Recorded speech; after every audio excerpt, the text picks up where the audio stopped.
civil society can really push for change. The question is, what does it take to get to sustained change? The Biden administration come in, the climate movement played a huge role in the climate platform. Freedom is an endless struggle. Bill Gates has always been committed to a technological fix to any social problem, but certainly around climate. I used to believe technology could save us from the climate crisis, but I just don't believe it anymore. Increasing concentrations of greenhouse gases in the atmosphere, we are going to see more of these types of climate change exacerbated extreme events. Increasing concentrations of greenhouse gases in the atmosphere, we are going to see more of these types of climate change exacerbated extreme events. They're going to come more frequently and they're going to hit with more severity, which is exactly what we're seeing. We're seeing it all over the world.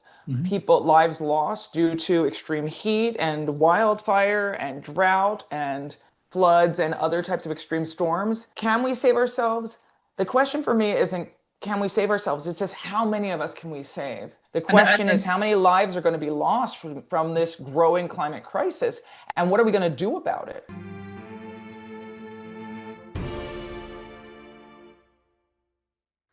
Hello, everyone. Welcome to Science Talk. I'm your host, Dr. Mohammed Ittifaq. In this episode, I invited Dr. Dana Fisher to talk about her work around social movements, climate action, and climate politics. Dr. Dana Fisher is the director of the Center for Environment, Community, and Equity and a professor in the School of International Service at American University in Washington, D.C. She's also a non-resident fellow, senior fellow in the governance program at the Brookings Institution. Dr. Dana Fisher, welcome to Science Talk. Thank you so much for having me. So let's start the conversation. Talk a little bit about your research. I know you have been talking around on a few podcasts that you're trained in sociology and your work is around social movements, but I would like to have you a little bit a brief overview of your work and research for the audience. Great. So yes, I am. I'm trained as a sociologist. I'm actually a political sociologist, which means that I study decision-making processes. So a lot of my work focuses on understanding the different social actors and the way they interact with one another. Much of that work has looked at environmental decision making and particularly climate change, but I actually do work around decision making and particularly civil society and civic participation, more broadly understanding that and the ways citizens try to affect social change of all sorts. And my most recent book was Saving Ourselves from Climate Shocks to Climate Action. I'm just pointing at it. Right? But the book before that was called American Resistance, where I actually studied the resistance to the Trump administration and its policies during the first Trump administration. And in that case, I was looking at kind of social movements more broadly than just around the climate movement, but also thinking about how social movements work to affect social change and affect the political and the economic sector. So, as an example, I have another question to start the conversation, but what you just said, based on that, what is the most successful recent example of social movement you can see from coming from the grassroots level from people? Well, so I think it's important to note that there are lots of social movements that don't come from the grassroots level. In fact, a lot of movements in the United States tend to come more from the level where they're working between kind of the federal professionalized groups along with this, broad ecosystem that includes grassroots groups.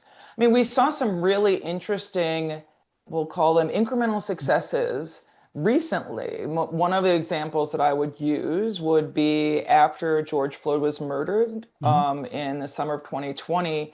We saw the largest period of sustained activism in US history. We saw people out in the streets all across the United States, and they were out for, a long period of time, in part because of that mobilization that we saw. There were policy changes that took place at all levels of governance, from the local level. I mean, in a lot of ways, that movement was really very grassroots in that it was very locally embedded. And so in some communities, we saw really interesting decisions and collaborations between citizens and police departments, citizens and governments to try to create more accountability for policing in certain communities. We saw other more symbolic efforts. So and that's why I say it was incremental. And there's been, well, a lot of discussion about how a lot of those policies have, that the successes have kind of disappeared in recent years. So or at least in recent months since the Trump administration took office. So, I mean, one of the challenges that we see is that while civil society can really push for change, the question is, what does it take to get to sustained change? I mean, another example of this would be the climate movement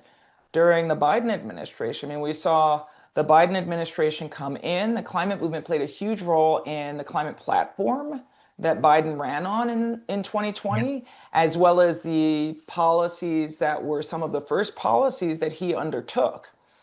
And that all included the Inflation Reduction Act, which was a really watered down version of what he had promised and what a lot of climate groups were pushing for. But Mhm. there's no question that without the type of push from the grassroots level, but also from civil society more broadly, so the more national groups, we call them like the big greens, as well as locally embedded groups, I don't think that we would have seen the successes we did see during the Biden administration. Again, though, we're seeing that many of those policies being rolled back now, unfortunately. So that's why, what is it? As one of my colleagues say, freedom is an endless struggle. It is not, It we is. can't say it's a moment in time, right? We have to continue to move forward. Absolutely.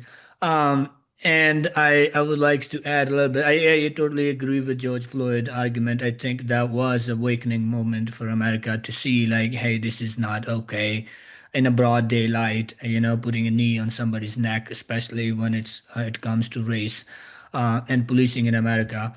And I think that was a big moment for people to kind of see or re-theorize the role of policing in their communities. And yes, I would like to talk about Biden climate policies a little bit later on, but I want to start us with more specifically to climate change. Maybe you have seen or heard or read 2 days ago or a day ago, Bill Gates, wrote a gate note or something where he revealed or suggested or come up with three truths or three climate bombs or whatever the phrase you want to use it. What do you make of that? Well, I mean, I would say this. So, Bill Gates has always been committed to technological fix to any social problem, but certainly around climate. I mean, and he has invested a lot of time, money, and energy in techno fixes. Mhm.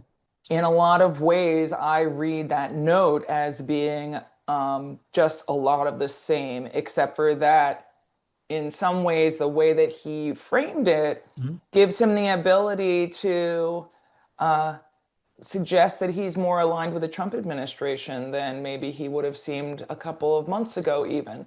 Yeah. So I don't know what his motivation is. He's, clearly a techno optimist. I, you know, I am not a techno optimist. I used to believe technology could save us from the climate crisis, but I just don't believe it anymore based on, 25 plus years of research studying climate policy making. And I think that he is, continuing to worship at the altar of technology, but also making his statement one that can be perceived as more appealing so that he, as a billionaire, doesn't get targeted, which Yeah. is maybe not a very generous perspective, but I think that it is a legitimate perspective to what he's doing right now. I mean, I Yeah. think it's a horrible I message. Mhm. I was just going to say, I mean, I think that the message is really a horrible message to be putting out before the climate negotiations, Yes. because in a Right now, lot of ways, the timing is very important. yeah, I mean, and I think the timing is important because I know there's a lot of pressure here in the United States for privileged folks to stay on the right side of the president and the administration so they don't get targeted. Although, those who can afford should really be the ones to step up. Yeah. But we don't all agree with that. But Yeah. it also, the timing of it being before the climate negotiations start in Brazil, the 30th round of negotiations, well, the Paris Agreement is fraud. So many countries are not meeting their nationally determined contributions. They're not committing to more. They're not implementing at the level that they need policies that would actually get them to the commitments they've already made. And we have, this billionaire coming forward with these messages. It's really problematic. Yeah, I read that last night, and there are so many thoughts I have on that article. I mean, there's some also research some of my colleagues did, looking in 45 countries how people or the news media think about climate change, and in many countries, unfortunately, it's not the priority because the poverty, people don't want to live in poverty. That is a genuine concern for people who can't put food on the table. They're not thinking about climate change. They're thinking For about what they're sure. going to eat tomorrow.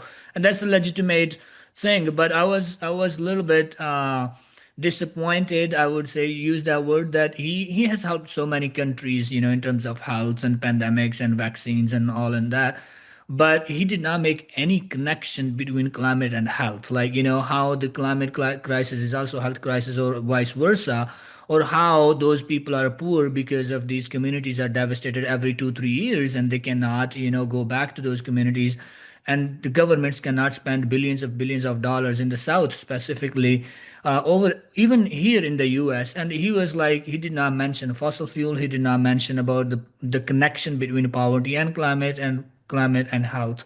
That's some of the things I noticed. Right. I mean, I think he also, I mean, just to pile on here for a minute. I mean, he absolutely true. He didn't talk about the inequality of the effects of climate change and how it's hitting the most those people who have most, in almost all cases, contributed the least to the climate Mhm. crisis. Moreover, right, at this point, I think that it's malpractice not to recognize how climate change is a threat multiplier. Yeah, Because, I mean, as exactly. you mentioned with health, as we're Mhm. mentioning with inequality, mentioning the fact that climate migration is going to be huge. People are going to move in, in large numbers all Mhm. over the world Yeah. because of the climate crisis. Yes. And ignoring all of that and just saying that technology can help us adapt is just so problematic. So Yeah, yeah, it is.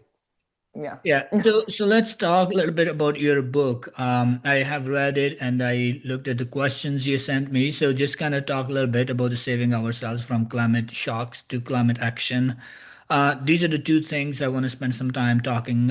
What kind of shocks are we talking about, and also actions? And I think when you went on a couple of other podcasts, you talked about, community resilience, or like, building communities around things like that. But can you talk a little bit about the work you're proposing here in this book, and then we can go from there? Sure. I mean, I would just say, so just a little background on the Mhm. book. So Saving Ourselves, I'm an academic. Mhm. I've done a lot of work around climate policy making and climate activism and climate decision making over the years. And I actually was motivated to write Saving Ourselves after serving as a contributing author on the Intergovernmental Panel on Climate Change's most recent assessment report. I was an author in Working Group 3, which is the working group on mitigation, the stuff that Bill Gates doesn't think it matters anymore, apparently. Um, and I wrote specifically about civic participation, civic activism, and the role that it can play in mitigating against the climate crisis. So I was asked to contribute there, and this was during the pandemic. So I got asked, and the way it works in each chapter is different, and each person who's running a chapter is different. But I was basically told, write as much as you want on this subject, and we'll pare it down from there. And so I wrote, pages and pages and pages. I ended up with 3 paragraphs in the report, and I actually got a sentence in the summary for policymakers, which everybody thought was like a big win, but it was a little disappointing for me. But there was a lot in the message that I realized I wanted to talk about, and so my contribution turned into a piece that I wrote for a more general climate journal called Wire's Climate Change, Mhm. which was called Climate Activism and Its Effects. And then from there, it expanded further, and that's what became the book. But my goal was to take a lot of the work that I've done over the years um, and be able to prepare it and present it in a way that was digestible to the general public, because it's very clear that we can't be just having these conversations among scientists or even between scientists and policymakers at this point. We need to have everybody involved. Yeah. And so in the book, I talk about the growing risk and threat of climate shocks. And I talk about it actually as somebody who's been studying climate change since the 1990s. I mean, my first book was around the Kyoto Protocol, which was written in 1997. Yeah.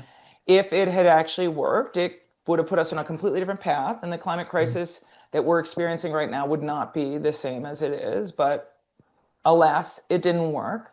Um, and so out of that work, um, It used to be that when we were talking about addressing a climate crisis, we were doing it because we were worried about polar bears and we were worried about what was Yes. going to happen potentially. Yes. Today, however, what we're seeing is that the effects of climate change are everywhere. Mhm. And you don't have to go to the North Pole or the South Pole or even to a small island state Yeah. to experience and see what climate change is Impact. causing. Yeah.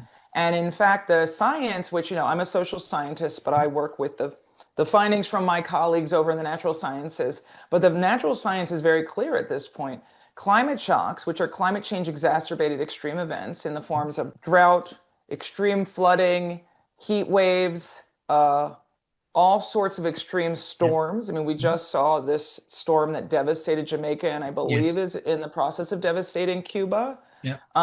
But these things are climate shocks. Now Mhm. they are climate change exacerbated. And in fact, some of my collaborators have done some work to talk about how we can attribute a certain percentage to of these extreme events to climate change. And that's what makes them a climate shock. So that they're much worse. And the science says very clearly that because of increasing concentrations of greenhouse gases in the atmosphere, we are going to see more of these types of climate change exacerbated extreme events. They're going to come more frequently and they're going to Yes. hit with more severity, which is Yeah. exactly what we're seeing. We're seeing it Mhm. all over the world. There are many, many examples of it. And what that means is that society will experience the effects of this. And Mhm. that is for example, this year, the cost of climate shocks is much more than ever before. Yeah. Insurance in Mhm. all of these areas that are at risk has gone way up.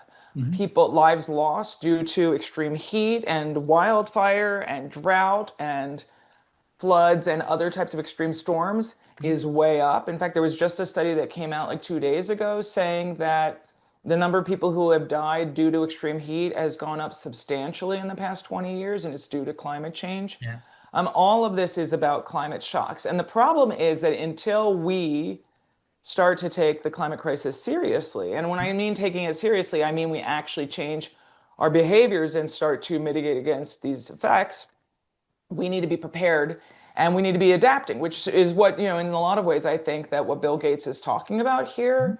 But if we only focus on adaptation without addressing what's causing the climate crisis, it's just going to get worse and worse. And all of these areas that are in lowlands are on coastal areas, all of these areas that experience extreme heat, many of them will desertify. We will have mass migration and it will not be we will not as a society globally be able to handle this without huge amounts of lives lost. And Absolutely. that leads us, oh sorry, Mhm. Go ahead. Go ahead. I was just going to say, so that is the climate shock part of the story. And what I say is, how do we get to climate action? And I talk about three different things. And Mhm. one that I say everybody should be focusing on is cultivating resilience in our communities. Now, go ahead and Yeah. or So I can I also think go one there, more but thing I would add that it also may lead more into the conflicts, more world mm, conflicts around because of these food insecurity problems, agriculture, flooding. Because I'm originally from Pakistan and we recently have a second worst flooding. So it was after 1988. This was the second most devastating flooding in the country's history. And we just had gone to another one in 2022 where almost 40% of the country was underwater. 40% right. of the country, which is like a huge, and our country is almost like a little bit bigger than Texas. So just imagine, like, the whole Texas is underwater and millions of people got displaced. And I want to discuss a little bit that too, because you mentioned that in your book, that example, and Antonio Yeah. Guterres' a statement on that. So your book, Saving Ourselves, the title is very appealing. It's a really good title. And when I talked with Dan Miller, I asked, like, can we save ourselves from this climate crisis? He said, like, he said yes, probably we can, but the real question is, will we save ourselves from climate crisis? So I want to ask you that question. I think right now, looking at, we already reached 1.5 degrees Celsius, Mhm. which And is we're on a almost, path for over yeah. 2 degrees, Yes, is we what they're are, now which is saying. almost 15 years prior to the IPCC projections, which they say like we might Mhm. hit 1.5 degrees in 2040, but we already hit in 2025. So my question is, like, will we save ourselves from this climate crisis? Well, I mean, I think that's a million dollar, well, actually it's like $1 trillion question, I Question. suppose. Right? It's not $1 million question. It's got to Yeah. be $1 trillion question. But I mean, I think that we need to start with this, which is there is we have to recognize that the way that climate change is affecting society is unequal. Mhm. And as a result of the inequality, there are some people, and I don't want to put Bill Gates in that Mhm. category, but Yeah, he I kind of agree. put himself there already in the Yet, past few yet, days. but yeah, maybe in the future. Exactly. But at the same time, I mean, it is true that the effects of the climate crisis are not going to be experienced equally across the No. world, Yeah. and even within communities and within societies and within countries, right? Mhm. And as a result, it is true that some people can save themselves, at least for now. I Mhm. don't know that that's possible long term, but at least for now, certainly, if you have enough money, you can isolate yourself. You can make sure that even if there is resource scarcity, like you mentioned, you'll be able to handle that. And when there's conflict due to resource scarcity, which will absolutely happen, and also because of people needing to move and being displaced, Mhm. and what we know is that when people move and are displaced and they try to migrate, that can cause trouble too, as we're seeing in our Absolutely. country and we're seeing Mhm. all over the place. Yes. So, I mean, so can we save ourselves? The question for me isn't can we save ourselves? It's just how many of us can we save? Mm. And the answer that I come to is that we can save the most people possible Mhm. by working together. And as I said, before, as one of the things we really need to do is we need to cultivate resilience in our communities. Mhm. And that requires that we build like strong social ties so that we're able to support one another, provide mutual aid, provide resources and support when climate shocks hit. And I would just say that my more recent work and my more recent talks that I've been giving since the Trump administration took office is, talking about how what we're now facing is not just a climate crisis, but it's really a poly crisis. I mean, in the United States, we're certainly facing the crisis of the decline or the threats to our democracy. And so, in a lot of ways, cultivating resilience in our communities can not only help us to be able to withstand the climate shocks that are absolutely coming. There's like no question at this point that they will come, Yeah. even if we start to really address the climate crisis, we are in for a very bumpy ride before it's resolved. And so we really need to bond together and work within our communities to create the kind of social fabric that can start to address it while also bringing in and implementing the kinds of fixes that we can environmentally. Like, that if you live in a community that is, prone to wildfires, there are Yeah. things that can be done as a Mhm. community to make it less likely that wildfire will spread, create fire breaks, Absolutely. make sure that there's no plants that are touching the house. Mhm. There are many things. There's some really great videos about this that you can see that came out after the wildfires in California in January. But if you live in a place that's hit with, like I live in Washington, D.C., we get hurricanes. We actually are going through some interesting storms today.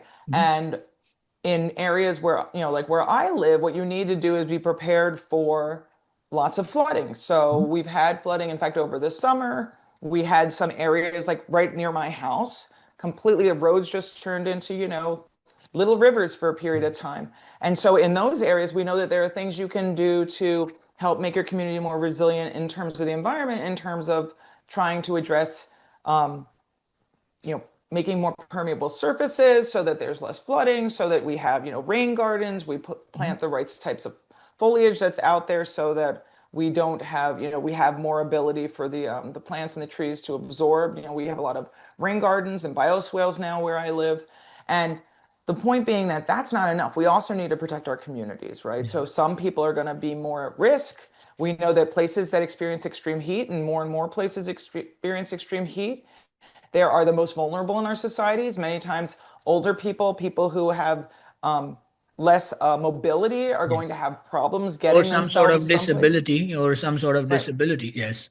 Oh, for sure. I mean, Mm. and so even if there are places where you can go, cooling places you can go to make sure that you're not at risk, some people might not be able to get there. So we need to Yeah. bond together and support one another.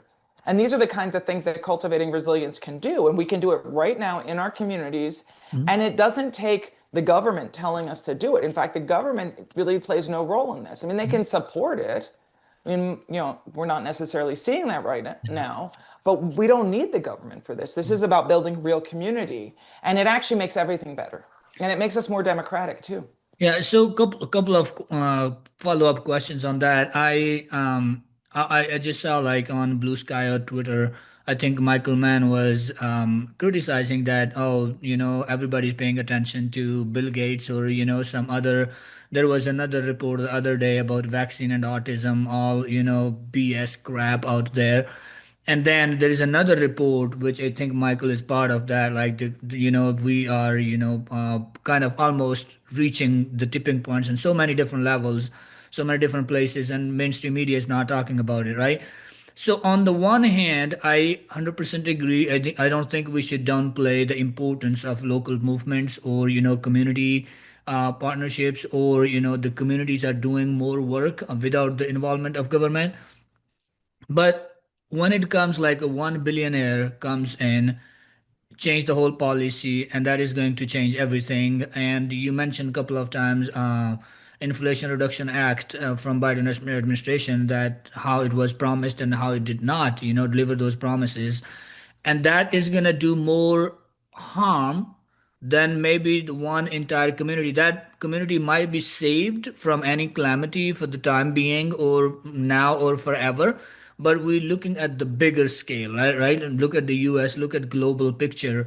And when it comes to the changes, it's hard to see at a global level that people are concerned, those communities, even 89% people agree climate change is happening, right? But the problem is with the power. The problem is with the policy, that people who are in charge of these governments, what they are going to do.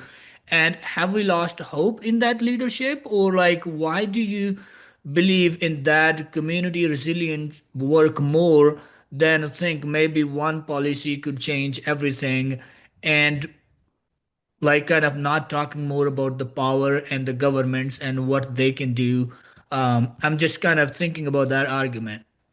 Well, so I mean, let me just take a step back and say that I absolutely believe that we need governments to address the climate crisis sufficiently. What Mhm. I also talk about in Saving Ourselves is that to address the climate crisis sufficiently, Mhm. we need to have systemic change. We cannot have these types of incremental policies like the Inflation Reduction Act because they are not sufficient to get us where we need to go. No, they're not. But Yeah. unfortunately, because of the way that fossil fuel interests has captured government. I Mhm. mean, like literally has captured government right now in the United States, but also has privileged access to resources and power around the world, Mhm. not just in places like the United Yeah. States. I mean, I was just in Norway last week talking with people there, and there we also see how fossil fuel interests are very much controlling decision making. So while they will implement certain types of green policies, they won't stop Mhm. extracting or expanding fossil fuel extraction Yeah. you know so given that, in my book I talk about how we need to both build a movement that can push back to power, Mhm. because what I argue is that while we do need policy change, we cannot expect that change will come from the decision makers who are in power now. Yeah. We're going to have to change the political system to get us where we need to go. And that requires a strong movement. And to get there, what we need to do is expand the climate movement so that it builds solidarity. That's the first piece of advice that I have at the end Mhm. of my book. The second is capitalizing on moral shocks, which we can talk about if you want Mhm. to. And that Yes. actually goes I, back to I have a few questions around that too. Morality. oh, Yes. okay, but I mean, but then the third thing is about cultivating resilience, and I just would say that like the argument is that we don't all have to be activists to save ourselves.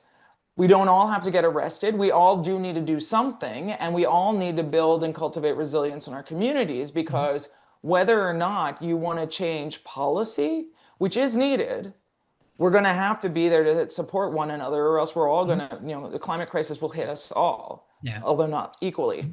And so the argument of starting with cultivating resilience, though, is that if you have a resilient community with strong social ties, it is a lot easier to push back to power and Mhm. get the policymakers to do what they say they're going to do around climate change, Yeah. or replace them with people who will actually do that.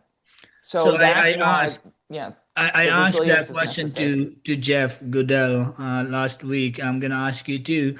When I watched Obama delivering, a very good speech on what he's gonna do with the climate, And then there's like, that was me, people. The oil and gas production went highest ever during his administration. Hmm. And he was also talking on his Alaska trip with Jeff that, oh, I think people are not concerned about climate change. If people were concerned, then they will put pressure on the government. And I thought, like, that is like kind of sick argument coming from a president who is literally in charge of everything they have, and they know that people have waken up in terms of like their awareness literacy around climate change, and still using people that like people are not aware. That's why we're not doing much. But let me just say this. I mean, and actually, that's a really great example. Um, So the deal is that the Democrats have also been extremely connected to fossil fuel Yes. interests during the entirety of the history of the United States. Hmm. Even now, and we saw it in the Biden administration, we saw it in the Obama Hmm. administration. And I interpret what President Obama was saying is that he was required to maintain these connections. The fossil fuel Hmm. interests did support him coming into office, right? They supported the Democratic Party. They support many members of our US Congress right now if they ever go back to work.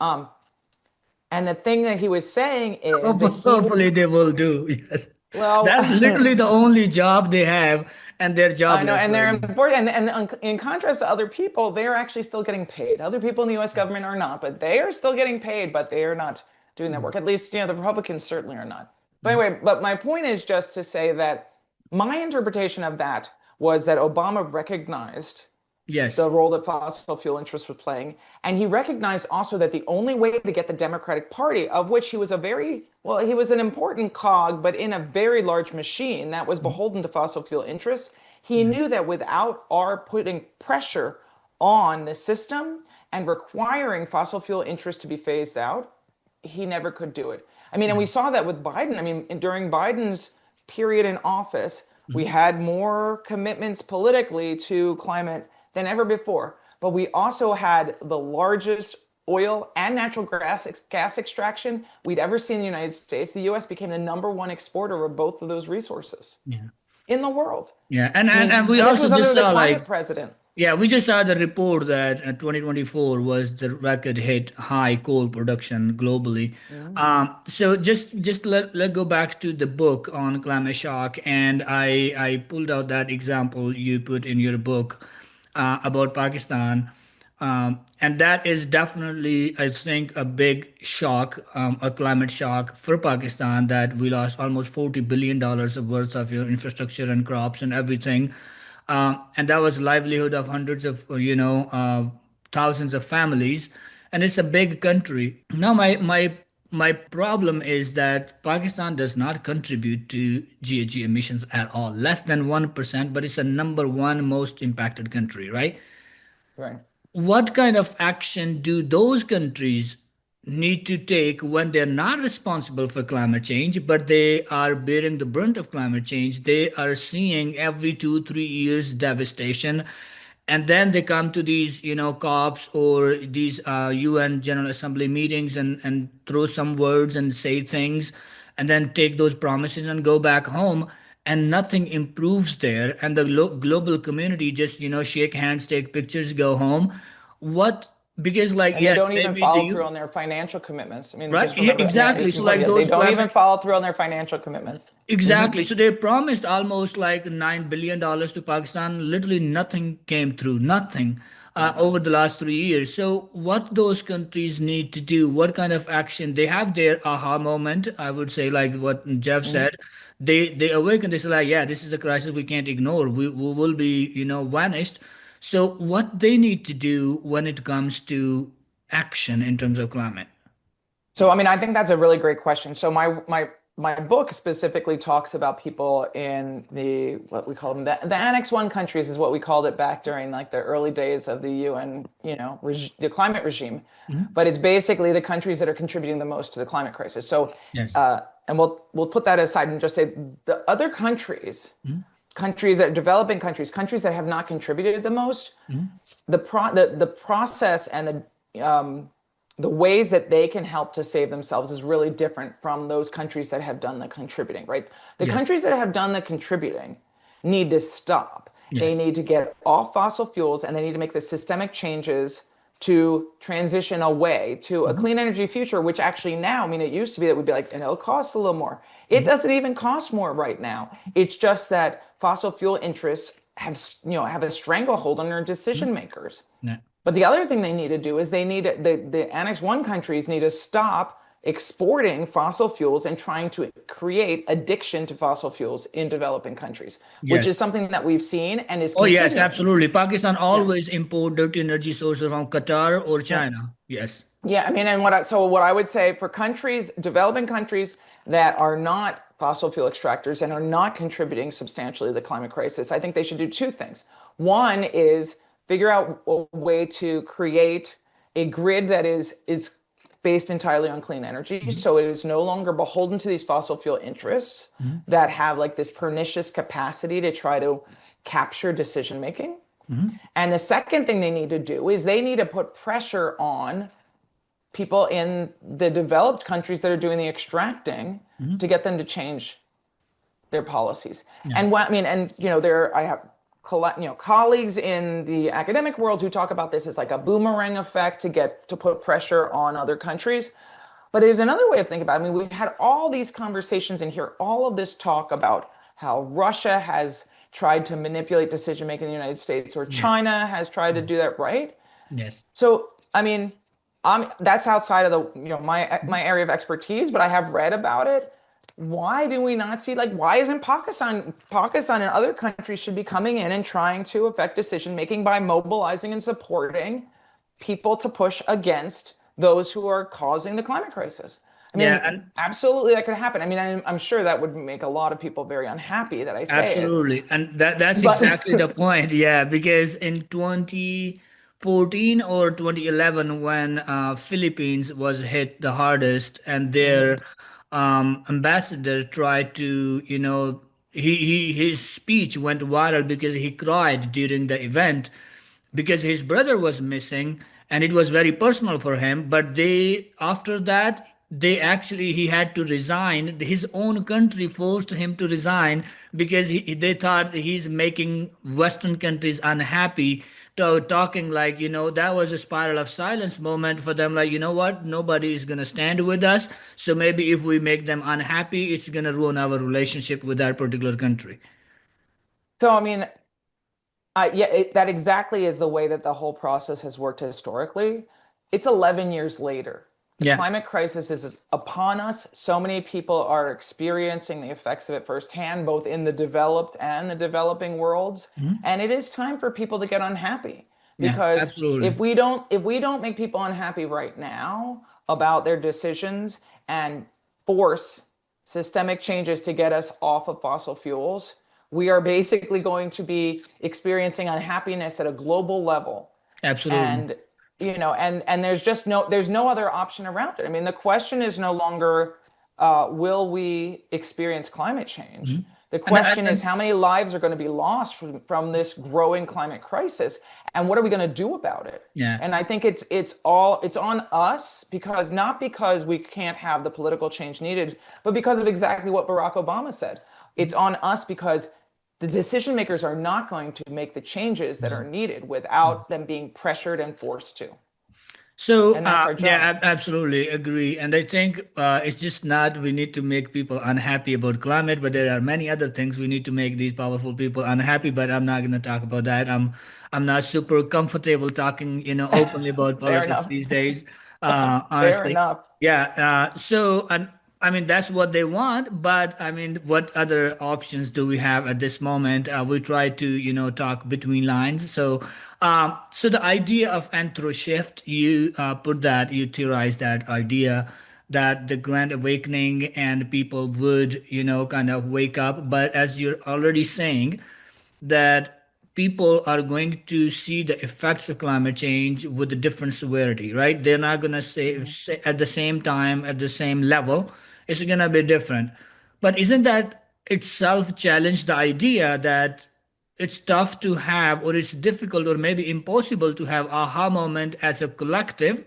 Maybe the communities have their own aha moment and they move into that right direction, right? Yeah, exactly. I mean, but that's the thing is that as communities experience the climate crisis firsthand and have, you're calling them the aha moments, I say that the windows of opportunity open. Hmm. And in those moments, decision making can shift to be more climate sensitive and more addressing the climate crisis, and it can scale up. Hmm. But it is true that there's the challenge of, I mean, there's so many challenges with climate Yeah. change. One of them is that areas experience it differently. It's experienced differently based on, it's unequal, Yeah. it's it's varied, Hmm. and in some places it'll be drier, in some places it'll be wetter. I mean, it's so Yeah. confusing for Hmm. people. But what we do know is as people experience the climate crisis firsthand, there's a lot of growing research that talks about how people, even if they are, climate denying and, ideologically right-leaning people, tend to shift their opinions Hmm. about it and are more open to and willing to accept the science and also to push for the types of changes we need. And that's really heartening for me. At Yeah. the same time, we are seeing an amazing misinformation machine that Yes. has been used to try to distract and confuse people. Hmm.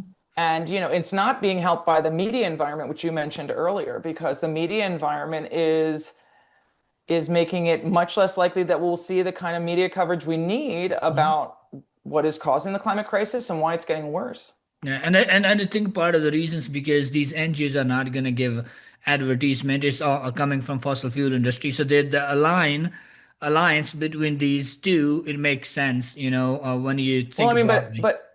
but I think we also have to recognize the ways that the tentacles of the fossil fuel interests go right into power. I mean, Hmm. and one of the reasons, we see this with the ways that the president and members of the Trump administration are threatening the media. And Hmm. some of that is funded by fossil fuel interests, Yeah. quite literally. I mean, that has been very, very clearly shown. Hmm. But Yeah. yet, a lot of media companies are shifting quite substantially in their perspectives on, on climate, but on a whole range of issues because of it, right? We Yeah, saw and CNN I made think those that decisions recently. it's true that these voices are few, but they're the loudest because that's where the money is, and they're preserving their own interest or interest of their affiliates or people who are like-minded, do not believe in these things, and they're the loudest because look at the Bill Gates and now all the people who do not believe in climate change. It's fascinating to see how much time they're spending on these social media platforms to amplify that report. They Hmm. may have not even read it honestly. But they just kind of go with the headline and say like, oh no, look at Bill Gates doesn't believe in that, right? So he came to the right Uh-huh. whatever position, or he wake up, he was the lefty but now he's like coming into his people. So that's like the whole narrative around it. Even something has any truth or something in it, they just go for that and just kind of throwing it everywhere. Yeah, I mean, what I would just say is that that is certainly the dynamic we're seeing right now. However, and this is one of the places where, my theory of change Mhm. comes from in saving ourselves, is that that only works for so long. And that's where all of the work I've done around social Mhm. movements um, really plays a role. Because when we think about how we're going to get where we need to go, at a certain point, so many people will be affected by the climate crisis that, It's impossible to that they ignore. will be pushing back to power in a Yeah. way that is unignorable. I know Yeah. that's not a good word, but it'll be impossible for the government to ignore, and Yeah. people will be raising their voices very loudly, and in some cases pushing back quite aggressively Yeah. because they have nothing less to lose. They've lost everything and they don't see any way out. I is, mean, and is, is that's it where, a is it a hope or a strategy?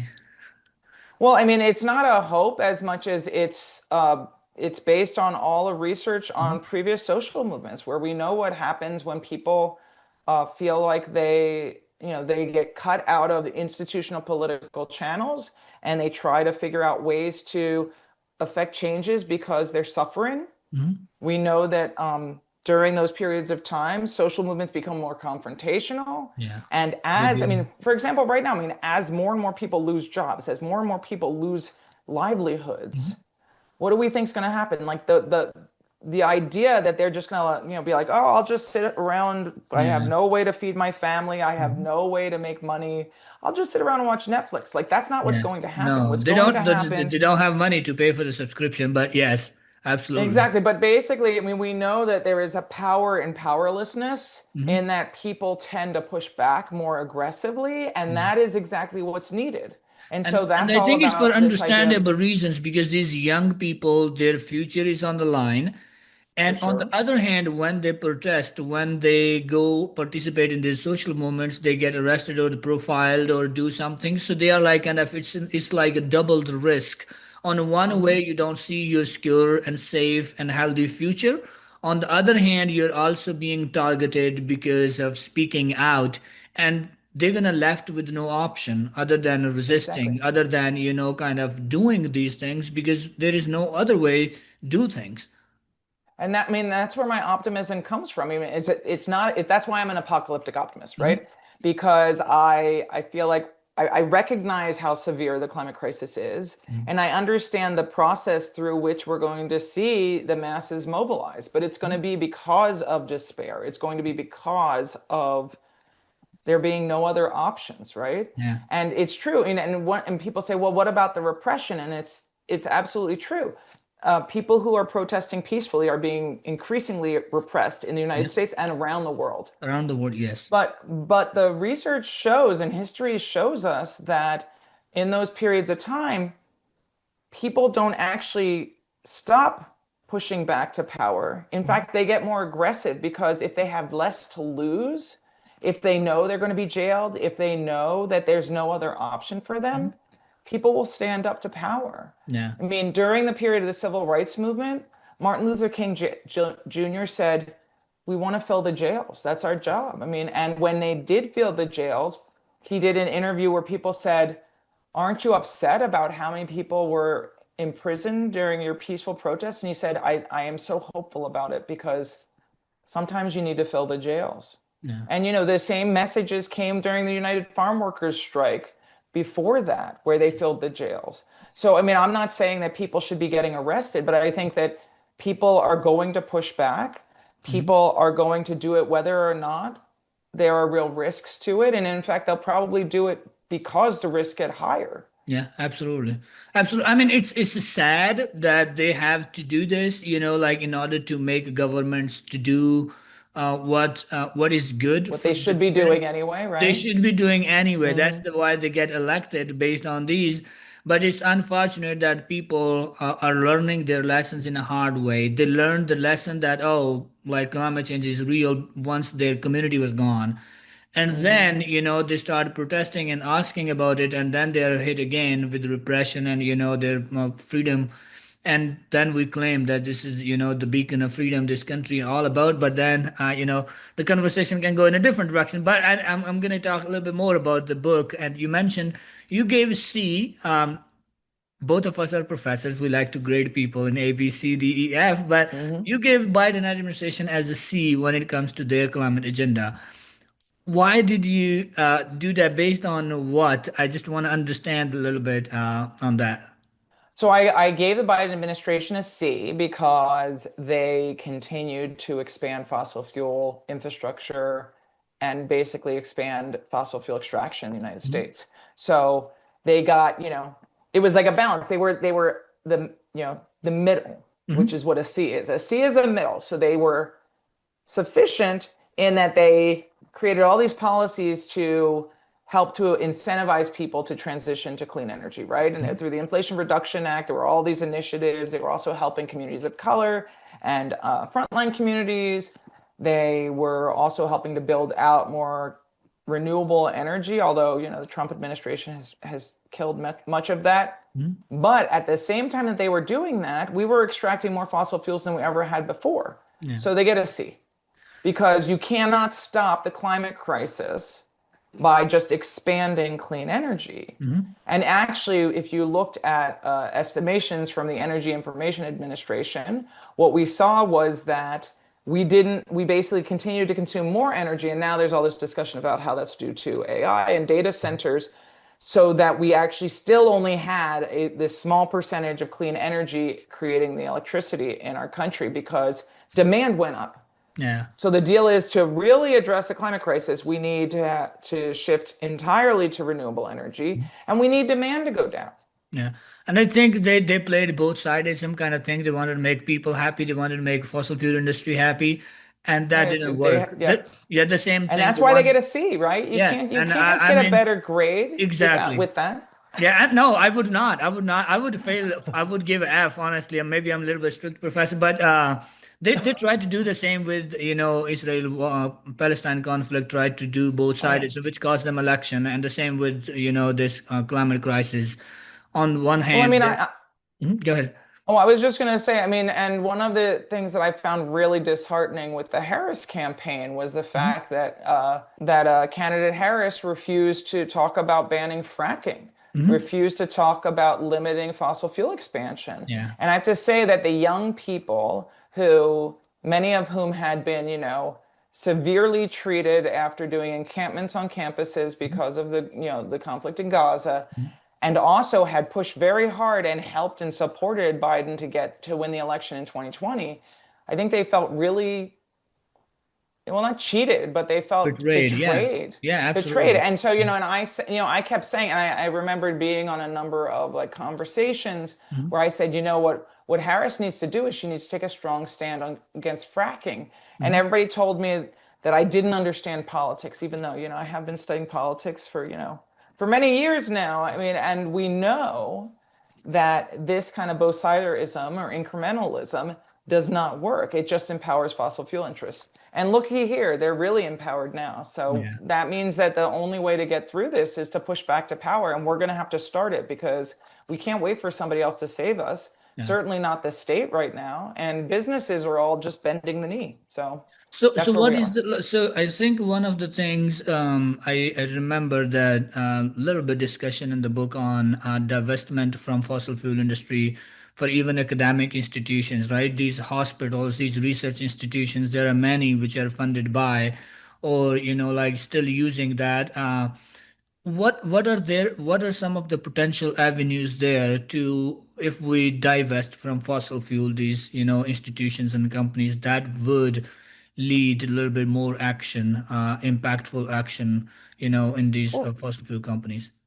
what I really think is the value of divestment is that when universities or other institutions are not making money off of fossil fuels, right? So they divest, so they no longer are investing Mhm. in fossil fuels Yeah. companies.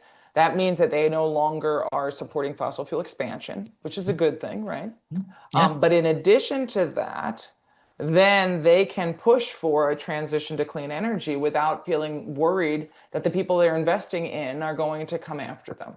Mhm. That's that's that's Yeah. that's the way to make that stand. The unfortunate thing is that we have all, yes, again, fossil fuel interests have all this power and Mhm. access to power to threaten folks who are talking about doing that. I mean, Mhm. my university actually did a pretty good job of shifting away from fossil fuels, but we still had a hard time having all faculty stop taking fossil fuel money because petrochemical companies pay for the startup packages for many people in the natural and basic sciences. Yeah, And absolutely. when they Especially, do that, they basically capture the universities, right? yeah. I mean, that's the playbook on their side. So, a little bit talk. There are so many ideas, the climate anxiety to climate depression to morality, and you talk about morality a little bit. And do you really believe or have seen in your research? You don't have to believe what I mean. Sometimes it's like, who cares what you say? It's the evidence, right, which suggests Hmm. otherwise. So, based on your work over the last 2 decades, uh, what is the like kind of something you think? Because morality is something that's the value, or you morally you stand with something. And do you think it's a very powerful force to bring change when it comes to climate? I don't really know about morality. I mean, the work that I do on moral shocks has to do with Mhm. violence against peaceful activists, really, and not about morality more broadly. Mhm. I think that if we want to look for some of the ways to address climate anxiety and climate depression, I think that we need to recognize that there's a full range of emotions. I mean, and first of Yes. all, it makes complete sense.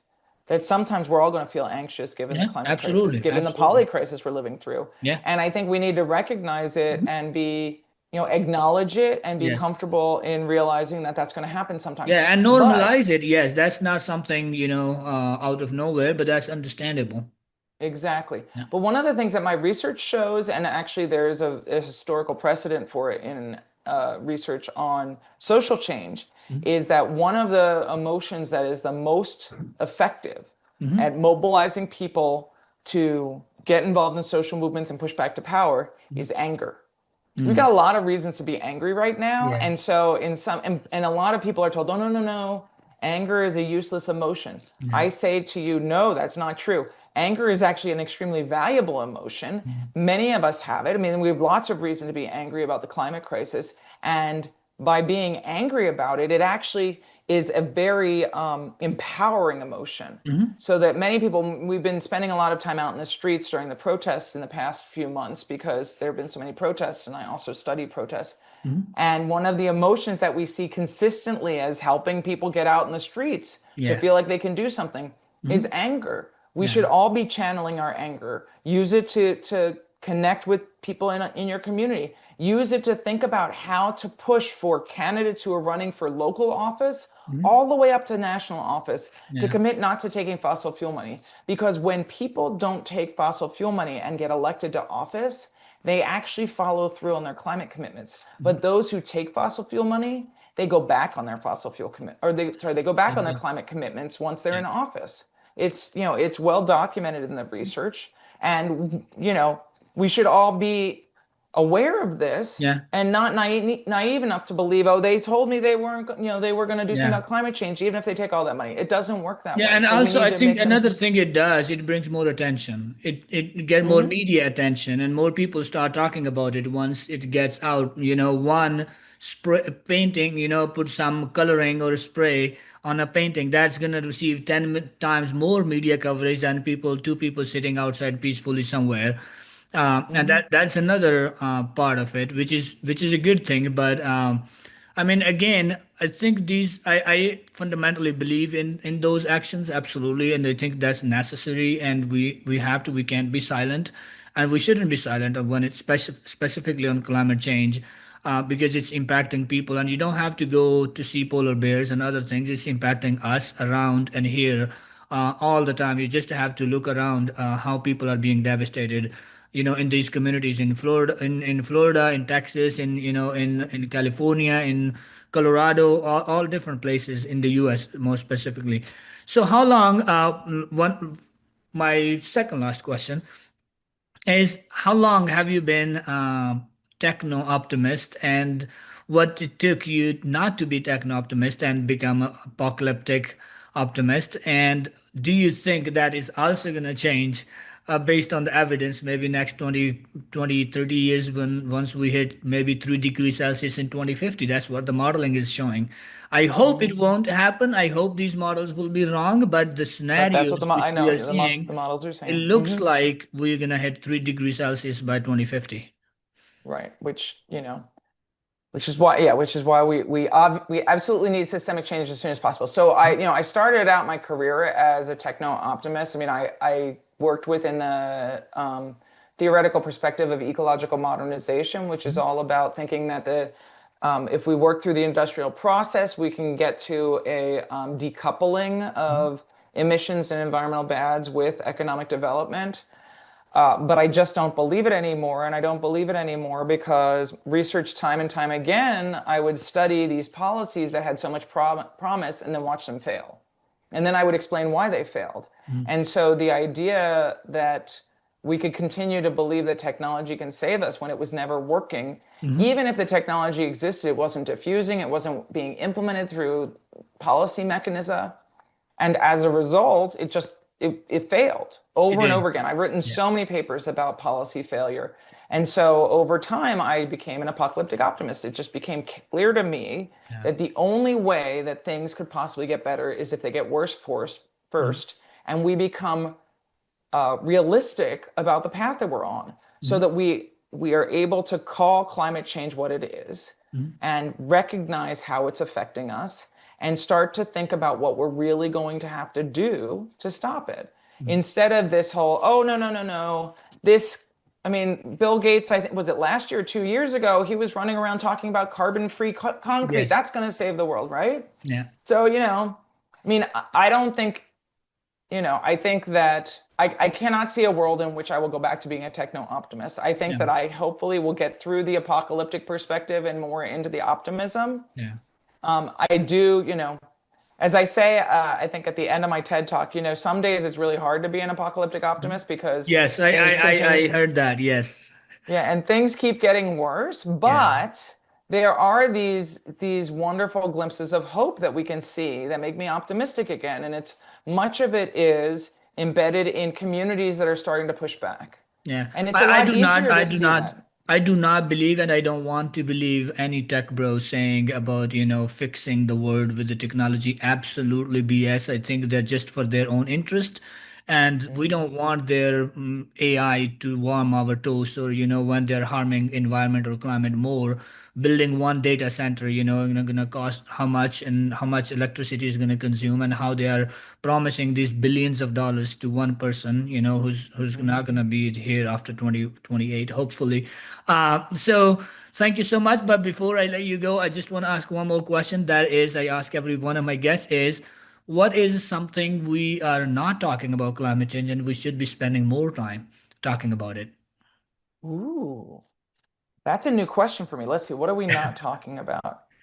Well, I mean, and this is something that you talk about, and I know you even spoke about it today. I think that the connection between climate change and all these other crises, including like the health crises Mhm. and the ways that climate change is a threat multiplier. I mean, Mhm. we really have not spent enough time looking at how, as the world warms, so many different things are going to get worse, including, disease vectors, as well as, resource scarcity, Yeah. Food um, insecurity, water yeah, scarcity, water insecurity. yeah, But I mean, absolutely. desalinization is going to Mhm. be a huge issue. But also Migration, thinking about conflict. climate Yeah, refugees are going to grow. refugees, conflict. Yeah, I mean, my center is starting to do some. We're investing in some research on refugees Mhm. and climate conflict because it's absolutely Yes. coming. Oh, So absolutely. I think those are the things that we're not talking enough Mhm. about because everybody just wants to Yeah. head in the And sand as much as we possibly can. But I think the only way to be prepared is to recognize the path we're on, mhm. and Yeah, so we absolutely. need And to I be think talking when about when those I things. talked with Peter Kalmus, he said that we're not talking enough about the relationship between climate crisis and fascism, because it's also on the rise. How the climate crisis, these people use these, critical minerals or fight for resources, and how the migration or immigration is driving our problems, and all of that, what it has to do with the climate crisis and how these fossil fuel companies want us to think about.